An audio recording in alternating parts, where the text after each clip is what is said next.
Hooray, we killed Santa Claus. Oh no, we killed Santa Claus. 10 out of 10 game, we killed Santa. So Pumpkin Jack is one of the most Halloween games I've ever played. It's an old school action platformer that clearly takes heavy inspiration from games like Jak and Daxter, Spyro the Dragon, Medieval. It takes this classic gameplay and puts it into a Tim Burton-esque Halloween world. Is this Christmas as well?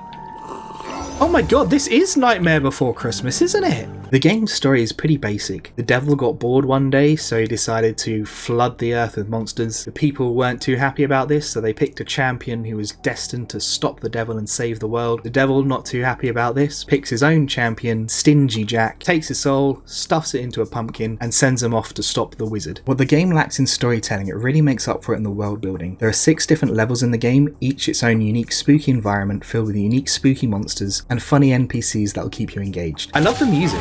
The music's just that kind of quintessential, like, PG-13 spooky, you know? Reminds me of my days as a kid watching Goosebumps and stuff. I say PG-13. PG-13 is quite adult nowadays. Like, there's a lot of PG-13 films out there that are genuinely scary. The core gameplay in this is pretty straightforward. You'll run and jump through the level and murder anyone who gets in your way. The combat in this game is pretty basic. You've got an attack button and a dodge button, and most fights just devolve into you mashing that attack button. There's no difficulty setting in this game, it is what it is, and combat is fairly easy. You may have to dodge some big swings, but there's health pickups everywhere. Ooh, spooky ghost.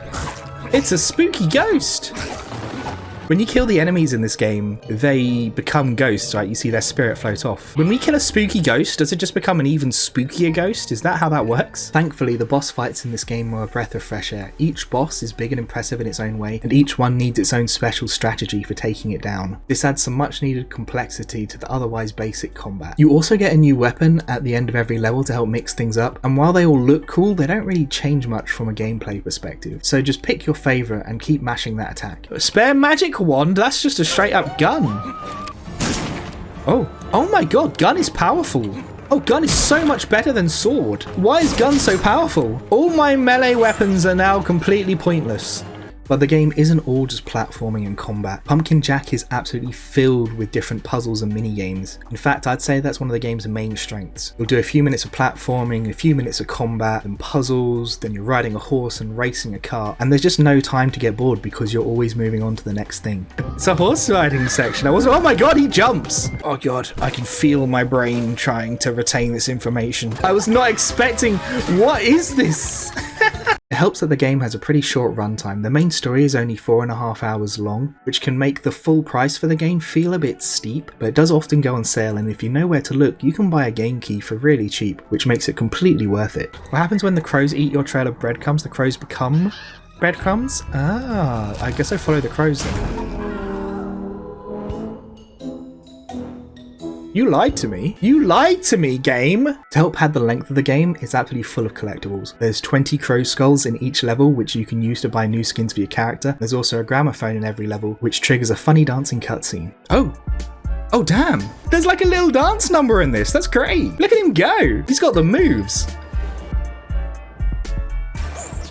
Now, I normally don't care much for extra collectibles or cosmetics, but in this game I found them oddly compelling. I think it's just because I really like the world and the art style, and I really wanted to see more of it. Oh my god, I'm gonna have to jump off to get the skull. I need the skull! I need the skull! Oh, I want to buy skins! Let me, Overall, I had a lot of fun with this game. It's probably not going to win any Game of the Year awards. Objectively speaking, each part of the game is pretty standard, but playing through it, it all comes together to form a solid experience. Oh, this is the way forward. Is there a side path with a skull? There is. Look at that. Jamie knows how to video game. There were times when I felt the game was a bit generic, like I've played it all before, but then I remembered that all the games I'm thinking of are 15 years old. There's not much in the way of modern competition, especially if you consider the spooky Tim Burton-esque theme. If you want something that's fun and charming and isn't too scary for Halloween, then this is the perfect choice.